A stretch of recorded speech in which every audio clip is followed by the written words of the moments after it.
सासू माँ को मरे हुए 5 महीने हो चुके थे और मेरे ससुर जी बहुत अकेले रहने लग गए थे। वह बहुत दुखी रहते थे और उनका किसी भी काम में मन नहीं लगता था। थोड़े दिनों बाद मैंने नोटिस किया कि वो मुझको अजीब तरह से देखते थे। मैं उनके इस व्यवहार से बहुत परेशान हो चुकी थी। फिर एक दिन मैंने सोचा, अगर मैं ही ससुर जी को खुश कर दूं तो घर की बात घर में ही रहेगी और किसी को पता भी नहीं चलेगा। और इसीलिए मैंने एक दिन, हेलो दोस्तों, आज की इस रोमांचक कहानी में आप सबका स्वागत है। मेरा नाम शिखा है और मेरी उम्र 25 साल है। मैं एक शादीशुदा औरत हूँ। मेरे पति का नाम आकाश है और वो एक प्राइवेट कंपनी में नौकरी करते हैं। हमारी शादी को लगभग 3 साल हो गए हैं, लेकिन अभी तक हमारे कोई भी बच्चा नहीं हुआ है। हमारे परिवार में मैं, मेरे पति और मेरे सास ससुर रहते हैं। हम सब अपनी जिंदगी में बहुत खुश थे और सब एक दूसरे के साथ बहुत ही हंसी खुशी से रहते थे। पर अचानक हमारी खुशियों को किसी की बुरी नजर लग गई। दरअसल हुआ ये था कि मेरी सासू माँ का एक एक्सीडेंट में निधन हो गया, जिस वजह से हमारे पूरे घर में शोक की लहर छा गई थी। सासू माँ की मौत के बाद हम सभी अंदर से टूट चुके थे। हमारे ऊपर तो जैसे दुखों का पहाड़ ही टूट पड़ा था। सासू माँ की मौत के बाद मेरे ससुर जी बहुत ज्यादा दुखी रहने लगे थे। मैं जब भी मेरे ससुर जी को देखती थी तो वो अकेले में बैठे बैठे रो रहे होते थे और सासू माँ को याद कर रहे होते थे। मैं और मेरे पति ससुर जी की इस हालत को देखकर बहुत ज्यादा दुखी हो जाते थे। हम यही सोचते थे कि काश सासू माँ जिंदा होती तो ससुर जी की यह हालत नहीं होती। मैंने और आकाश ने उन्हें बहुत समझाया था कि आप ऐसे मत करो, आप घर के बड़े हो, अगर आप ही टूट जाओगे तो फिर हमारा क्या होगा। हमारे समझाने के कुछ वक्त बाद तक तो वह ठीक रहते थे, लेकिन अकेले में फिर वो वैसे ही हो जाते थे। इसी तरह 6 महीने बीत गए थे, लेकिन ससुर जी का अपनी पत्नी को भुला पाना बहुत ही मुश्किल लग रहा था। फिर कुछ समय के लिए हमने ससुर जी को हमारी कोलकाता वाली ननद के पास भेज दिया। डॉक्टर भी हमेशा से यही बताते हैं कि अगर हम घटनास्थल वाली जगह से दूर हो जाते हैं तो घटी हुई घटना कुछ पल के लिए हम भूल जाते हैं। मेरे ससुर जी करीब 2 महीने तक कोलकाता में रहे, पर जब वह वापस आए तब भी हमें उनमें कोई बदलाव नहीं दिख रहा था। उनमें वैसे तो कोई बदलाव नहीं आया था, पर हाँ, मैंने उनके व्यवहार में एक अजीब सी बात नोटिस की थी।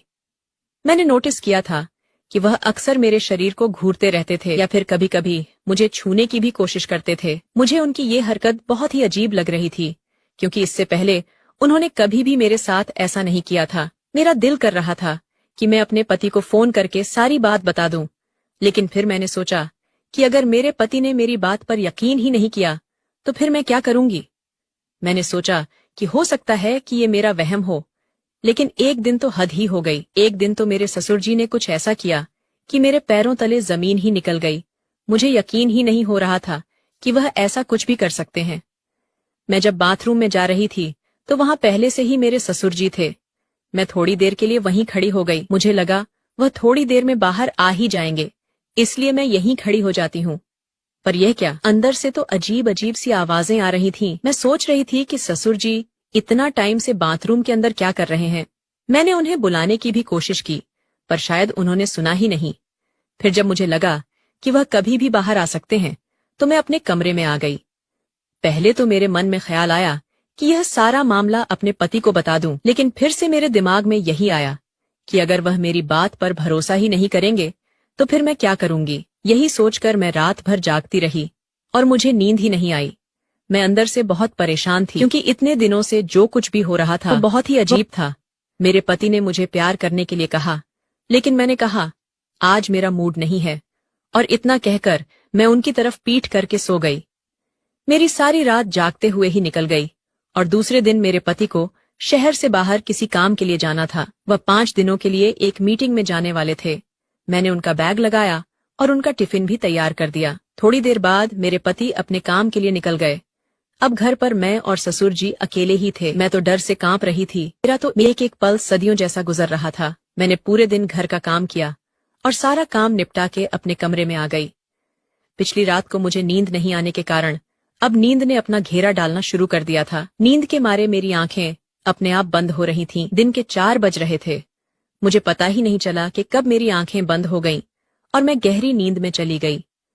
मैं वैसे तो साड़ी ही पहनती हूँ, लेकिन कुछ दिनों से ज्यादा गर्मी होने के कारण मैं सलवार कमीज ही पहन रही थी। मेरा पूरा शरीर पसीने से भीगा हुआ था और मैं अपने कमरे में आकर पंखे के नीचे लेटी हुई थी। करीब 1 घंटे बाद मैंने महसूस किया कि कोई मुझे अजीब तरह से हाथ लगा रहा है। पहले तो मुझे लगा कि शायद मैं सपना देख रही हूँ और सपने में मैं अपने पति के साथ हूँ। लेकिन फिर मैं एकदम से हड़बड़ाहट में उठी और अपने कपड़े ठीक करने लगी। मैंने देखा कि मेरे ससुर जी मेरे बगल में बैठे हुए हैं। मैं उन्हें देखकर चौंक गई। मैंने उनसे पूछा, क्या हुआ बाबूजी? आपको मुझसे कोई काम था क्या? ससुर जी बोले, बहू मेरा चाय पीने का मन कर रहा है। मैंने तुम्हें बहुत बार आवाजें लगाईं, पर शायद तुमने सुना ही नहीं, इसलिए मैं खुद ही तुम्हारे कमरे में आ गया। यहाँ मैंने देखा कि तुम आराम से सोई हुई हो, तो मैंने सोचा कि सोई हुई बहू को क्यों उठाना, मैं खुद ही चाय बना लेता हूँ। पर इतने में तुम जाग गईं। इन शब्दों में ससुर जी ने अपनी सफाई दी तो मैं झट से बेड से नीचे उतरी। मेरा दिल जोर जोर से धड़क रहा था। मैंने अपनी चुनरी अपने सिर पर लेकर कहा, बाबूजी, आप अपने कमरे में जाइए, मैं वहीं पर चाय लेकर आती हूँ। मेरा इतना कहने भर से उनका दिल टूट गया था। फिर वह अपने कमरे में चले गए। करीब 15 मिनट बाद मैं उनके कमरे में 1 कप चाय लेकर गई। मैं उनके कमरे में गई तो मैंने अंदर जाकर देखा कि ससुर जी अपने कमरे में बैठकर रो रहे थे। मैंने पूछा, क्या हुआ बाबूजी? आप रो क्यों रहे हो? कोई दिक्कत है क्या? अगर आपकी तबीयत खराब हो तो मैं तुरंत डॉक्टर को फोन कर दूं। वो बोले, नहीं बहू, ऐसा कुछ नहीं है। बस आज मुझे तेरी सासू माँ की बहुत याद आ रही है। मुझे आज उसकी बहुत कमी खल रही है। जब से वो चली गई है तब से मुझे समझ ही नहीं आता है कि मैं किससे अपने मन की बात कहूँ। मैं भी एक इंसान हूँ और मेरी भी कुछ ख्वाहिशें हैं। मेरा भी दिल करता है कि मैं अपने दिल की सारी बातें किसी से कहूँ। अब मैं बच्ची तो नहीं थी जो मैं उनके इशारे को ना समझूं। मैं समझ रही थी कि वह किस बारे में बात कर रहे हैं। फिर भी मैं उनके पास गई और मैंने उनसे कहा, बाबूजी, आप चिंता मत कीजिए, सब ठीक हो जाएगा। और अगर आपको कोई बात करनी हुआ करे तो आप मुझसे कर लिया करो। मैंने इतना कहा ही था कि वह मुझे गले लगाकर रोने लगे। मुझे बहुत ही अजीब लग रहा था और मेरे मन में तरह तरह के ख्याल आ रहे थे, पर फिर भी मुझे उन पर बहुत दया आ रही थी। और ससुर जी की इतनी उम्र भी हो चुकी थी कि हम उनकी दोबारा शादी भी नहीं कर सकते थे। अगर हम उनकी दूसरी शादी कर भी देंगे तो हम किसी को मुंह दिखाने के लायक भी नहीं रहेंगे। हमें समाज से बर्खास्त कर दिया जाएगा। इससे तो बेहतर यही है कि घर पर ही इस समस्या का कोई हल निकाला जाए। एक बार तो मेरे मन में आया कि अगर मैं ही ससुर जी को खुश कर दूं तो किसी को पता भी नहीं चलेगा और घर की बात घर में ही रहेगी। मैंने दिल पर पत्थर रखकर उनका न्योता मन ही मन कबूल कर लिया था। फिर मैंने उन्हें नहाने को कहा और उनके कपड़े वगैरह निकाल कर उनको दे दिए। थोड़ी देर बाद वह नहाकर वापस आ गए। उन्होंने बनियान और नीचे टॉवल धोती की तरह लपेटा हुआ था। वह मुझे देखकर थोड़ा सा मुस्कुराए और मैं भी उनकी इस हरकत से हल्का सा मुस्कुरा पड़ी थी। फिर अगले दिन जब मैं सुबह की चाय देने उनके कमरे में गई तो मैंने देखा कि वह शायद तौलिए को लपेटकर ही सो गए थे। मैंने हल्के से दरवाजे को धक्का दिया तो दरवाजा पहले से ही खुला हुआ था और ससुर जी बनियान पहनकर सो रहे थे। उनकी इस हरकत से मुझे गुस्सा तो बहुत आया, लेकिन मैंने उनसे कुछ कहा नहीं और चाय देकर वापस किचन में आ गई। करीब 1 घंटे बाद वह किचन में आए और मुझसे बोले, बहू जरा तेल गुनगुना करके मेरे कमरे में ले आओ और मेरे सिर और बदन की मालिश कर दो। इस बार मुझे उनकी खराब नीयत पहले ही पता चल गई थी, पर मेरे पास कोई सबूत नहीं था। थोड़ी देर बाद मैं एक कटोरी में तेल गर्म करके उनके कमरे में ले गई और उन्हें बोला, बाबूजी, यह तेल लीजिए और आप खुद ही लगा लो। मुझे आज बहुत सारा काम करना है और बहुत सारे कपड़े भी धोने हैं। वो बोले, बहू, सिर पर तो मैं खुद ही लगा लूंगा, लेकिन पीठ पर मेरा हाथ नहीं पहुंचेगा, इसलिए पीठ की मालिश तुम ही कर दो। इतना बोलकर वह अपने बेड पर पीठ के बल लेट गए। मुझे आज सुबह से ही उन पर बहुत गुस्सा था, लेकिन मैं फिर भी उनकी पीठ की मालिश करने लगी। करीब 10 मिनट बाद उन्होंने साइड बदलते हुए कहा, बहू, तुम्हारे हाथों खराब हो ही गए हैं तो थोड़ी पेट की भी मालिश कर दो। मैं ना चाहते हुए भी उनकी हर बात मानती जा रही थी और अपने दोनों हाथों से उनकी मालिश कर रही थी। मैं यही सोच रही थी कि काश आज सासू माँ जिंदा होती तो मुझे ये सब नहीं करना पड़ता। मेरा इन 6 दिनों में आकाश के बिना इतना बुरा हाल हो गया है तो ससुर जी सासू माँ के बिना कैसे रहते होंगे। मैं इसी सोच में इतनी डूबी हुई थी और सब कुछ वहीं छोड़कर अंदर भाग आई थी। थोड़ी देर बाद ससुर जी भी मेरे कमरे में आ गए और बोले, क्या हुआ बहू, तुम सब कुछ छोड़कर यहाँ क्यों चली आई? क्या तुम्हें आकाश की याद आ रही है? क्या तुम्हारा उसके बिना दिल नहीं लग रहा है?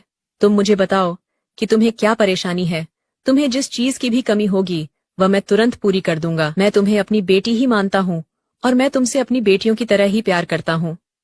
मैं ऐसा कभी नहीं चाहूंगा कि तुम किसी भी तरीके से दुखी रहो। आखिर तुम भी मेरी लाडली बेटी हो। मैं उनके पैरों में गिर गई। मैंने कहा, ससुर जी, मैंने आपको बहुत गलत समझा, मुझे माफ कर दीजिए। मैं इतने दिनों से यही सोच रही थी कि आप मुझ पर बुरी नजर रख रहे हो और इसीलिए मैं आपसे दूरी बना रही थी।